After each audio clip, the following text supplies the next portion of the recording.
l'instant, le but était donc d'utiliser l'histoire, d'utiliser le savoir pour permettre la révélation de son plan à un moment spécifique. L'origine des symboles, la source des allégories, la structure, l'explication de l'intrication, la réécriture analytique. Le but de Dieu, ça a toujours été de convaincre de sa présence, d'amener le mérite aux hommes, mais aussi de se révéler en tant que Dieu à un moment donné. Donc ce qu'il va utiliser, c'est de convaincre tout le monde d'un coup. Et cette capacité qu'il aura de convaincre tout le monde d'un coup, ce sera par l'utilisation de l'opposé de ce qu'il attend. Les hommes par orgueil vont pécher par mécréance. Il va utiliser la mécréance pour révéler au peuple, à l'ensemble de la terre, qu'il existe. L'historicité du plan va nécessiter un temps de croyance, un temps de mécréance. Et c'est en utilisant la mécréance, l'analyse des textes à des fins scientifiques, que l'on peut convaincre le mécréant de la présence de Dieu. C'est une nouvelle manière d'envisager une rupture. Pour commencer ce principe de mécréance, on peut se poser une question de l'opposition des termes croyants, mécréants. Toujours quelque chose qui m'a intrigué, c'est quel est l'opposé de la croyance. Je me suis demandé, est-ce qu'un ange peut croire en Dieu en le voyant? Et si les anges étaient sachants et donc l'opposé des croyants? On ne peut pas demander à un ange de croire quand il le voit. On peut vraiment s'interroger sur le principe de la mécréance. Et cette volonté de savoir, elle n'a pas spécialement de mérite. C'est pour ça que les anges, sans libre arbitre, n'ont pas de mérite. Mais c'est vraiment quelque chose qui va faire partie du péché originel, de demander à l'homme de toujours savoir. L'homme va toujours pécher dans la mesure où il préférera toujours être réuni, être un, être connaissant, éviter les sacrifices. Et c'est en cela que l'homme a une nature typique du Fils de l'homme, tandis que le Fils de Dieu, lui, va avoir une mission particulière, ça va être celle de pouvoir diviser les hommes, pour qu'ils aient ensuite le mérite de se réunir. Toute la base du plan est sur ce principe-là. Le Jésus-Christ devient le Fils de Dieu et le Fils unique de Dieu parce que c'est le seul homme à pouvoir accomplir à un moment donné un temps de division. C'est-à-dire qu'il va accomplir la même mission que Dieu. Il va diviser au premier jour la lumière des ténèbres, il va diviser les eaux du haut et les eaux du bas, il va diviser la terre de la mer, il va diviser une nouvelle fois la lumière des ténèbres par la création des astres, il va de nouveau diviser les bêtes sauvages en les divisant par la multitude jusqu'à créer l'homme et à le diviser dans la multitude. En attendant que l'homme, au 7e jour, ramène la flamme qu'il aura découvert en lui pour qu'elle se retrouve de nouvelles fois intriquée jusqu'au premier jour. Car les deux symboles de la lumière, c'est la lumière des astres et la lumière de la flamme. C'est la seule lumière dont il n'est pas fait mention dans la Genèse, du savoir du 7e jour, ramené par l'homme au premier jour. Cette flamme va embraser les 3 premiers jours pour en faire un enfer. La mission du Christ, ça va être la même intervention que Dieu depuis Babel, et c'est vraiment ce principe-là qui va être à l'origine du plan. Le Fils de Dieu vient accomplir la volonté de Dieu, celle de diviser les hommes. Par la suite, le Fils de l'homme va avoir une nouvelle mission, celle de réunir les hommes, forcément. C'est la mission que les peuples de la Torah attendaient depuis le début, celle de réunir les hommes.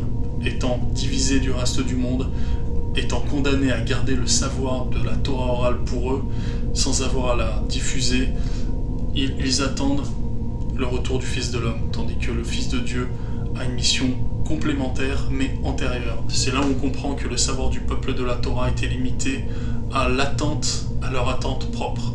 C'est-à-dire qu'on va comprendre plus tard que le Fils de l'homme, par l'intervention de l'islam, que le Fils de l'homme n'est rien d'autre que le Satan. On retrouve aussi dans la Gematria une particularité en annonçant que la Gematrie du Meshiar est aussi celle du serpent, que le Fils de l'homme est à la fois celui qui viendra nous réunir, mais aussi celui qui viendra empêcher le mérite. Et c'est en cela que l'islam le considérait comme un ennemi, et le considère encore comme un ennemi, et qu'il est un ennemi pour le mérite de chacun.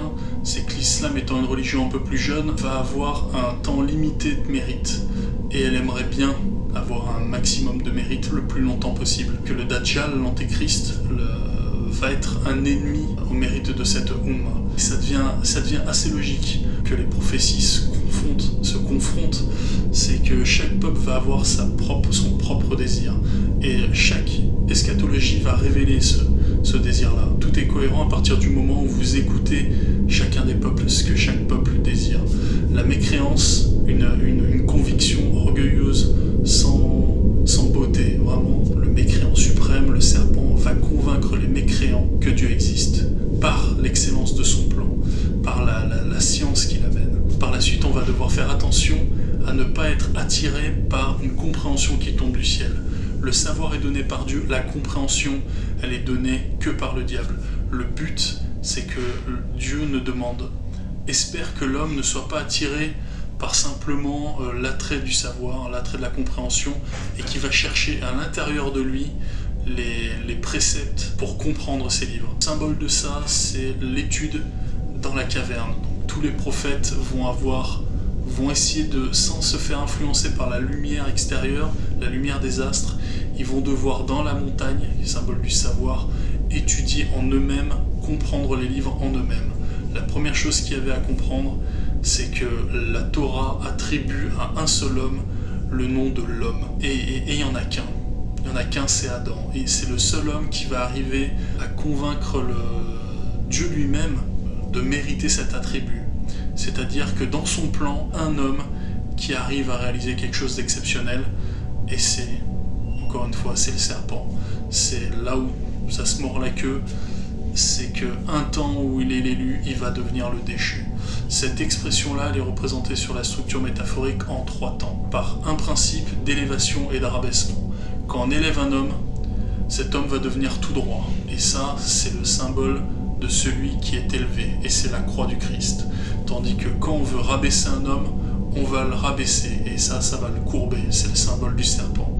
Et ces 3 temps sont étrangement un premier temps de l'union, un troisième temps de la réunion, et un temps de la division où l'homme sera élevé. Et on va avoir ces 3 savoirs symbolisés par le triangle, et réunis autour du 4e savoir, qui est la vision de tout comprendre, de tout voir. C'est pour ça que les illuminés utilisent ce triangle et le cercle. On va retrouver ce principe de triangle et de cercle un peu partout. L'origine potentiellement des 3 pyramides font référence à ces 3 temps, qui vont prendre aussi chacun des attributs de la carence à l'abondance, qui va expliquer un échelonnement de plus en plus grand, avec le plus gros savoir qui va être celui de la grande pyramide.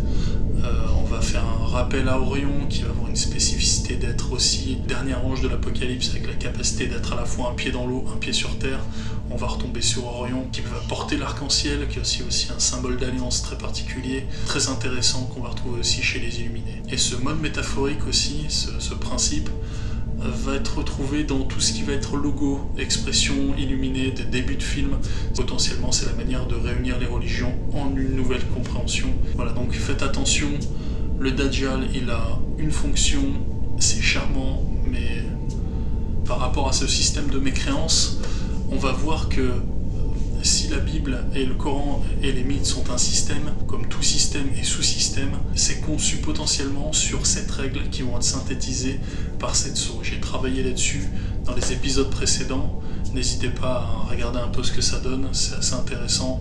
Les choses sur lesquelles aussi on a travaillé, ça va être sur pourquoi certains prophètes ont des attributs spécifiques.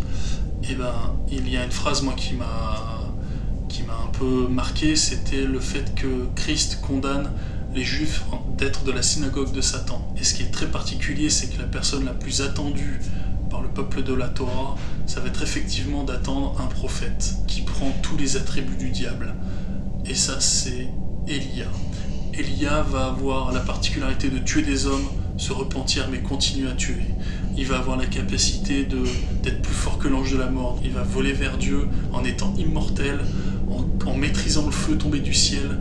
On va faire potentiellement de Élia dans la liturgie catholique, on va faire de ce prophète-là le diable, avec tous ses attributs. C'est-à-dire que absolument tout ce qu'il fait, il ressuscite un enfant, il a la capacité de dépasser la mort et de la battre. C'est absolument incroyable. La deuxième signature qui va correspondre à un apôtre, encore une fois, c'est très troublant et je pense que beaucoup l'ont vu, ça va être l'apôtre Pierre qui va prendre les attributs du Satan et de l'Antéchrist.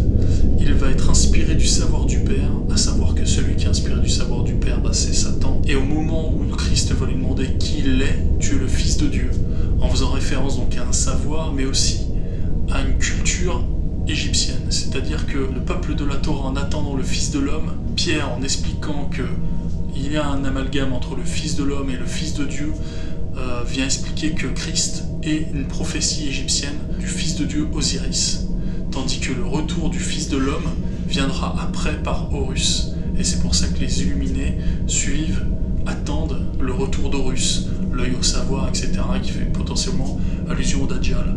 Donc on va retomber sur cette mythologie égyptienne qui est indispensable à la compréhension des 3 livres, et sans parler bien sûr de la mythologie grecque, sans quoi on ne comprend pas les 2 montagnes et toute l'origine des montagnes. Mais c'est le savoir sur lequel Moïse va s'appuyer, mais c'est la montagne à l'intérieur desquelles les prophètes vont trouver la réponse en eux. Ça vient s'accorder à une volonté de Dieu et une volonté de l'homme de toujours se réunir. Dieu divise pour que l'homme ait du mérite à se réunir.